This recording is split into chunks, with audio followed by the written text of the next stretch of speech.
Hey guys, so I just got done finally watching The King of Staten Island. I know this movie's been it's about 7 months old. It's been out for about 7 months. Yeah, it's been 7 months. Yeah, I was like, holy shit, yeah, it's January and came out in June. Came out on my mom's birthday, ironically, on video on demand on June 12th.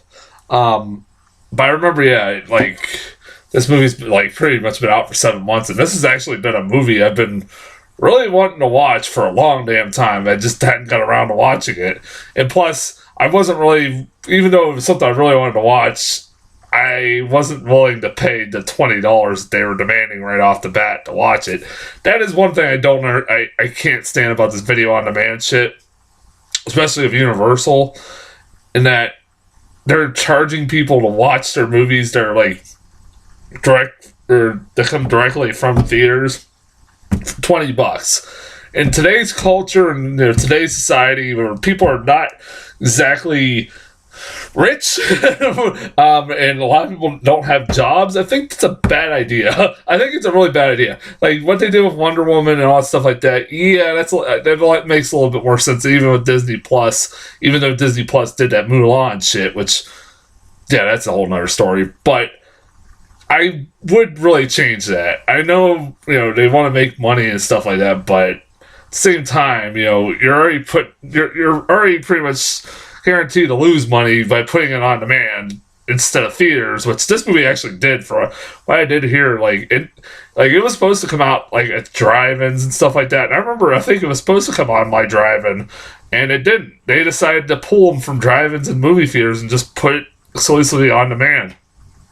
I don't know. Sorry, I heard a noise. It's my fucking heater, my heat running now. So yeah, I was really looking forward to this movie, mainly because I'm a big Judd Apatow fan. He is the guy who directed this movie. He didn't write this. He usually writes his movies and directs them, but this is one of the few that he didn't write. Pete Davidson wrote this one, and so did his last movie, Trainwreck. Amy Schumer wrote. So this is not the first time he's done this, but I generally enjoyed Judd Apatow as a director and a writer. I think he's one of the best comedic directors, writers out there. I generally enjoy his movies. I love Knocked Up. I love 4-Year-Old Virgin. Those are his two best films. I like Trainwreck a lot. I thought that was like kind of a return to form for him. There's ones I don't like. This is 40. I'm not the biggest fan of. I thought that movie was just fucking pointless. But I've seen it over time, and it's kind of grown on me more and more. And Funny People is not bad, if a little too fucking long. But yeah, I was really looking forward to this, and like, it looked like an interesting story, knowing that this was a movie that was based off Pete Davidson's somewhat based off Pete Davidson's real life and his real story, and like his fucked up childhood and fucked up life, the stuff that he's gone through in his life. And so I was kind of curious. I was like, it looked really good. I heard really good things about it. And yeah, it's really good. There you go. Review. Bye. That's my review. Bye. It's really good. No, I guess I should get more into it, but I really did enjoy this movie. About as much as I thought. It's about as good as I thought it was going to be. I wouldn't say it's flawless, which I'll get into, but I really enjoyed the fuck out of this movie. This movie, the best thing about this movie, and I'm not the only one who said this, but is Pete Davidson's performance. I'll be shocked if he don't get an Oscar nomination this year. With there not being many choices out there, he could get a nomination. I would really be shocked if he didn't. He is really good in this movie. His whenever it's a tricky thing to do when you make a movie about mental illness. And this is obviously a movie about a character who has some severe mental issues. And it helps when you get somebody who obviously is still dealing with mental issues, has been dealing with mental issues for his whole life. and this is obviously like a semi-autobiographical movie about him and his life ever since his dad died, and how it's fucked up his life since then, and how he's kind of just been trying to deal with it all these years. And he's got Crohn's disease, which I didn't know he does really have that. And he has ADHD, and he just likes to smoke weed all the time, which is a stereotypical character in a fucking Judd Apatow movie. I think it's like, at this point, like all his main characters of his movies got to be big potheads. It's just like, I guess it's just a given. Like, Pete Davidson's friends do come off like characters that would come out of something like Knocked Up. They're pretty much like a variation of the friends from Knocked Up. They're entertaining, but they're still like, you know, like they kind of remind you. I think not as entertaining. You don't have like the powerhouses of like Seth Rogen, who the fuck? The Seth Rogen, Paul Rudd. Damn it! Like, it was all those guys are in that movie who end up going to become big, really funny comedic actors. I really enjoyed the hell out of his Jonah Hill too, of course. Jonah Hill. Can't forget him. But I really enjoyed Pete Davidson's performance in this movie, and I agree with somebody who said you want to just go reach for the screen and give poor Pete Davidson a hug. He looks like a guy who's been for some shit. You know, he has been for some shit in his real life, and it's like, you can tell. Like, I hope this movie's kind of semi-therapeutic for him. I've never been the biggest Pete Davidson fan. I never really disliked him. He's in that era of SNL that I really just don't watch. Where I didn't watch. I still don't really watch SNL that much. I know the most famous thing he did was when he made fun of that senator who had an eye patch. He got a lot of trouble for it. But yeah, like, I generally really enjoyed him in this movie. He was really fucking good.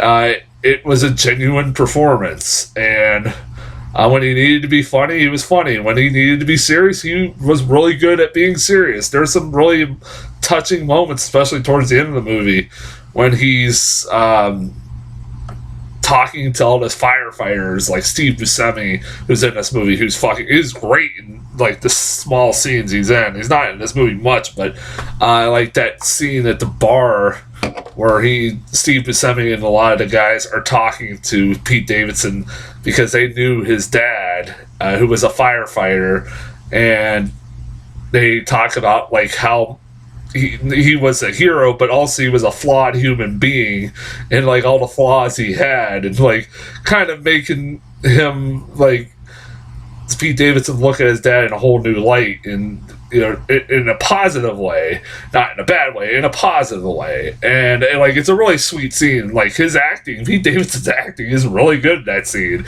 It is really good. Like, it seems genuine. I wonder if, like, that was a real thing that happened. Like, you know, obviously firefighters are, you know, family, and they have a brotherhood, and I wonder if, you know, the people that his dad worked with got a chance to actually talk to him and, you know, about his dad. I hope they did. Like, I don't know. I don't know personally. I didn't really look into it too much, but I like it, you got to question, like, what parts of this movie are, you know, what really happened, what didn't. Of course, it's not 100% autobiographical, but it's like Pete Davidson's character doesn't become a fucking stand-up comedian or anything, like, or does SNL or anything like that. So it's not exactly like 100% biographical. Sorry, I don't even know how to fucking say it.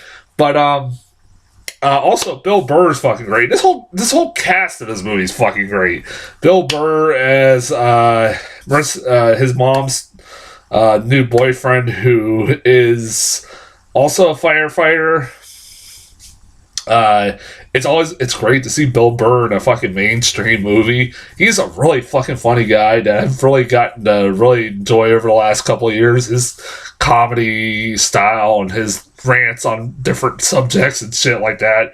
And it's great to see him in a fucking movie. I love the fucking bitchin' mustache he has in this fucking movie. I can't remember. Is that his mustache in real life, or like did he grow that out for this fucking movie? I can't remember. I think he's had that mustache for pretty much for a long time. I might be wrong. I also even liked his little kids in this movie. Like his relationship, his kid's relationship with Pete Davidson was really fucking sweet. Like it seemed like a little conversation. Like I can relate to Pete Davidson's character because a lot of the things that he would say or express during situations or like stuff I would feel like I would express or say during certain situations, even though I don't have the problems that he does, obviously. And I have lost my dad too. That also kind of there's parts of this movie that kind of touched me towards the end. When him and Marissa Tomei are talking about how his dad was a flawed person, but he was a really good man. I can relate to that. And like his mom always wanted him to remember all the good things, and that's kind of like. I can relate to that. My dad was a very flawed person too. For different reasons than his dad, but you want to remember the good things, not the bad. And it was kind of therapeutic almost for me. I like getting off subject now. God damn it, I'm just getting off subject now. Sorry, this is just me rambling again. You gotta remember my reviews are more rambling than anything. I like the kids, like the little kids, Bill Burr's kids. I love the scene where you're introduced to Bill Burr. Pete Davidson gives his son a fucking tattoo, even while him and his friends are drunk on the side of a lake. That was fucking funny. And then Bill Burr comes pissed off, and that's how he meets Marissa Tomei. They hit it off. Marissa Tomei, god damn it, that woman, has that girl aged one fucking bit? I swear to God, she has not. She's still fucking gorgeous as hell. She's like, how old is she? She's gonna be in her 50s. I don't know. She don't look it. Definitely doesn't look it. I didn't even fucking realize Pete Davidson's only 27. That's even fucking crazier. I look better than Pete Davidson nowadays. He's been fucking for some shit. He's only 27. Like, it's pretty bad. Like, I'm 32, and I look younger than he does. It's pretty sad, honestly. But, yeah, Marissa Tomei is really good. Really fucking good. Always great to see her. Steve Buscemi's in this. Who else is in this? His girlfriend in this movie. Who I instantly recognize, like, oh, it's that sister from White Boy Rick. She just has a very distinguishable face. Like, she does. And she's really good in this movie. Like, she kind of is playing almost the same character. I hate to say it. that she did White Boy Rick. But she is really good in this movie. I like her relationship. She wants to try to have them become a serious thing, and Pete Davidson keeps resisting it, and like it is like, again, like a lot of Judd Apatow movies, it's a lot of the same subject matter, relationship issues, all that stuff like that, stuff you see in a lot of his movies. If there's any flaws I could have with this movie, it's the same fucking flaws I have with all Judd Apatow movies. Again, I'm beating a dead horse because I'm not the only one to point this out. His movies are too goddamn long. Fuck, man. Like, okay, first 40 minutes of this movie, I was thinking to myself, oh god, this is gonna be a long sit. I'm like, I might not like this movie as much. It's like, what he does, his style of comedy works in some parts and doesn't work in other parts. And when it doesn't work, it drags. He loves to do this style. If you've ever seen any of his movies or seen any of his DVD, especially like the DVDs of his movies where you watch special features, he is a guy who's all about improving. That is all he does for most of his movies, and like that's all the special features are. Like there's like 5 hours and hours of like him and his actors just improving shit, and that is a lot of his scenes where you think a scene's gonna end, but it keeps going and going and going and going, and it's just just going back, characters going back and forth. And sometimes it's really fucking funny, and then sometimes it's just like, okay, come on, let's go. Like the scene that in particular that stuck out to me in this one was, there are multiple times I've watched this movie, I'm like, you could cut this, you could cut that, you could cut this, you could cut that. And this movie would be just fine with what it was if you just cut this shit out and cut short scenes. Like the scene where they're just sitting there getting high, him and his friends at the beginning getting high, and then just some random kid comes by who's a brother of a guy they hate and starts insulting all of them. I'm like, what the fuck was the point? That kid never pops up ever again in this fucking movie. It is the character, the brother that the guy he's a brother of is never mentioned of ever again in this movie. So I'm like, what the fuck was the point of that? Like at least there's some jokes that do kind of have a payoff, like a very brief ones, like the one where the one friend is being catfished. They think he's being catfished. They keep telling it because she's so fucking hot. The picture of her is so fucking hot. But there is a payoff to that, so at least there is. But it's like, there's so many times where you watch a movie and like it just keeps going and going and going. Like his scenes keep going and going. He needs a better editor. He needs to cut his movies down. There's no reason, never has been a reason for a movie to be over 2 hours. They don't even need to be 2 hours. It could be an hour and a half. Most comedies can be an hour and a half and they're fine. You can cut them down to an hour and a half and they're fine. I name one fucking movie. I guarantee you, I can tell you that's like 2 hours long. I can tell you, you can make it an hour and a half. Every one of his movies, you could make an hour and a half, and it would be just fine. You can cut shit out of the movie. It drives me nuts. It's like, does he not fucking learn one bit? I love him as a director. God damn it. Like, he's the Peter Jackson of comedies. That he doesn't know he needs a better fucking editor. Like, God damn it. His movies don't need to be this long. At least they're not 3 hours like Peter Jackson, but God damn it. I really do like this movie a lot. I thought it was sweet. I thought it was genuine. I did tear up at the end where, spoiler alert, not really much a spoiler alert, when there was in loving memory of Scott Davidson, Pete Davidson's real dad, and then they showed a really touching little picture of his dad and a really like a baby Pete, him holding a baby Pete. That was really fucking cute. That made me tear up a little bit. That was sweet.